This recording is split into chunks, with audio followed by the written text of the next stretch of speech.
আপনারা ওদের কাছ থেকেই জেনে নেবেন। আমরা শুধু বারুইপুরের ইনসিডেন্ট নয়, কোথাও এই ধরনের ঘটনা এই রাজ্যে যাতে না ঘটে তার ব্যবস্থা প্রথম দিন থেকেই নিচ্ছি। আজকে এখান থেকে রাজ্যের সমস্ত থানার ওসিআইসি সিপিএসপিদের সঙ্গেও আমাদের কথা হয়েছে। আমি শুধু একটা কথাই বলবো যে সরকার এবং পুলিশ এক্ষেত্রে যা করার করছে, এবং আমার সঙ্গে ওই আমাদের পরিবার, প্রথমত যে পরিবারটি ক্ষতিগ্রস্ত হয়েছে, একরত্তি একটি ছোট্ট কন্যা সন্তানের উপর পাশবিক অত্যাচার করে খুন করা হয়েছে, তারাও মিট করেছে। তারা নিশ্চয়ই আপনাদের বলেছে, বা না বললেও আমার জানার বিষয় নয়। আমি কথা বলে স্যাটিসফাইড এবং আমার মনে হচ্ছে ওরাও স্যাটিসফাইড। আমি একটা প্রাইমারিলি পুলিশ যা বলেছে, দেখুন, I am not the investigating authority. Mob lynching করে যাকে পিটিয়ে মারা হয়েছে ইন্দ্রজিৎ মণ্ডল, উনিও ইনোসেন্ট। পুলিশ আমাকে যা বলেছে, এটা আমার কথা নয়। তার পরিবারের সঙ্গে আমি মিট করেছি, তিনিও জাস্টিস পাবেন। যত পুলিশের গাড়ি ভেঙেছেন, রেল লাইন উপড়েছেন, প্রায় অ্যাপ্রক্স 200 আইডেন্টিফাইড হয়েছে, প্রত্যেককে অ্যারেস্ট করা হবে। একটা লোককেও ছাড়া হবে না।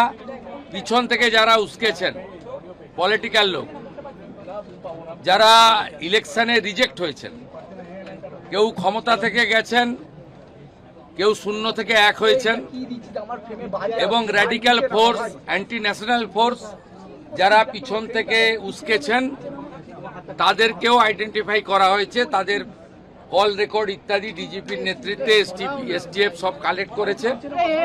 ওদেরকেও প্রপারলি লিসেন করা হবে, ওদেরকেও ঠিক প্রপারলি শিক্ষা দেওয়ার কাজ সরকার করবে।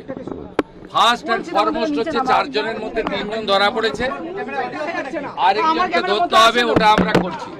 রিগার্ডিং কম্পেনসেশন, রিগার্ডিং অ্যাসিস্ট্যান্স, আমরা দুটো পরিবারের উপরে ছেড়ে দিয়েছিলাম।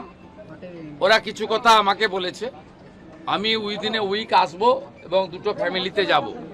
তখন সরকার, ওরা যা চেয়েছে, সরকার যা করলো দেখতে পাবেন। সূর্যপুরে ভিকটিম ফ্যামিলি একটা আউটপোস্ট চেয়েছেন, আমরা আউটপোস্টও ডিজিপি এইচএসকে বলেছি করতে হবে। প্রয়োজন হলে রেন্টাল বাড়ি নিয়ে খনি চালু করতে হবে, এবং আমি যখন ভিকটিমদের সঙ্গে মিট করতে আসবো তখন আউটপোস্টের ইনোগ্রেশন হবে। আমরা এখানে অনেকগুলো ডিসিশন নিয়েছি, সেগুলো প্রপারলি আমরা দেখব। আপনারা ভিকটিম ফ্যামিলি যেমন কনফিডেন্স রেখেছেন সরকার পুলিশের উপরে, আপনারাও রাখতে পারেন। আমার মনে হয় না এর আগে কোনো পুলিশ মন্ত্রী বা মুখ্যমন্ত্রী এই ধরনের পীড়িত পরিবারের কথা শুনেছেন বা বলেছেন। আমি এটা মনে করি এটা ডিউটি, আগের লোক করেনি বলে যে আমি করব না তা না। আমি এখানে এমপি এমএলএ পলিটিক্যাল পার্টিকে ডেকেছিলাম। এমপি সায়নী ঘোষ তিনি মিট করেছেন, মাননীয় বিধায়ক প্রাক্তন স্পিকার বিমান ব্যানার্জি মিট করেছেন। 1-to-1 কথা হয়েছে, সেটা আমি বাইরে বলবো না। আমার মনে হয়েছে তারাও স্যাটিসফাইড। বিজেপি 3 জন এমএলএ মিট করেছেন, গোসাবার বিকন্ন নস্কর, রূপা গাঙ্গুলি এবং দেবাশিস ধর। তারাও কিছু বক্তব্য আমাকে বলেছেন। তাদেরকেও আমি সরকার এবং পুলিশের গোটা রাজ্যের সমস্ত থানার সঙ্গে যুক্ত হয়েছি। আমি তাদের পরিষ্কার বলেছি যে ঘটনা রোধ করতে হবে এবং প্রপার আপনার যে প্রসিডিওর আছে, ভারতীয় ন্যায় সংহিতা, সুপ্রিম কোর্টের একাধিক গাইডলাইন, জাতীয় মহিলা কমিশন, জাতীয় মহিলা শিশু রক্ষা কমিশন, পস্কো অ্যাক্টসের আয়তায় যে গাইডলাইনগুলো আছে, হিউম্যান রাইটস কমিশনের যে গাইডলাইনগুলো আছে, রাজ্য সরকারের যে বর্তমান সরকারের যে মনোভাব, বারে বারে মুখ্যমন্ত্রী যে কথাগুলো বলছেন, তার মন্ত্রীরা বলছেন, ডিজিপি যে নির্দেশ দিচ্ছেন এগুলো আপনাকে ফলো করতে হবে। আমরা পুরো বিষয়টা দেখেছি। এখানে মিসিং ডায়েরি হয়েছে আগের দিন রাত্রিবেলা 11:50 PM তারপরে ক্রমান্বয়ে যে ঘটনাগুলো হয়েছে মিনিট টু মিনিট আমি প্রাইমারি অ্যানালাইসিস করেছি। সূর্যপুর থানার ক্যাম্প ইনচার্জ দিদেন IC Baruipur, SDPO Baruipur, additional SP Baruipur in presence of the DGP and SP ADG IG আমরা আমাদের পার্টেও পুরো অ্যানালাইসিস করেছি। আমি ডিজিপিকে 72 ঘন্টা টাইম দিয়েছি। তিনি আমাকে আমি যা ফাইন্ডিংস পেয়েছি ওনার যে অ্যাডমিনিস্ট্রেটিভ প্রসিডিওর রয়েছে প্রসিডিওর অনুযায়ী একটা রিপোর্ট দেবেন।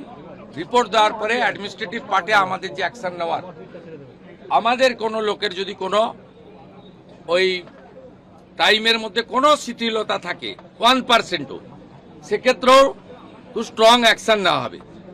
আমি পাওয়ারে আসার পরে বা মুখ্যমন্ত্রীত্ব দায়িত্বের পরে আরজি করের মামলায় 3 জন টপ আইপিএস অফিসারকে সাসপেন্ড করেছি।